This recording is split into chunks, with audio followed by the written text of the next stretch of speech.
আল্লাহ বলছেন যে ইয়া ইবনে আদম, হে আদমের সন্তানরা, ইন্নাকা মা দাআউতানি ওয়া রাজাউতানি গফারতু লাক।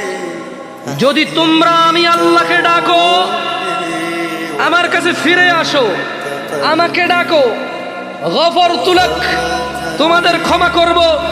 আলা মা কানা ফিকা ওয়ালা উবালি, ও আদমের ছেলেমেয়েরা, আলা মা কানা ফিকা ওয়ালা উবালি, যদি আমাকে ডাকো আর ফিরে আসো আমার আল্লাহর কাছে, তোমার গুনাহ যাই হোক না কেন আমি ক্ষমা করব।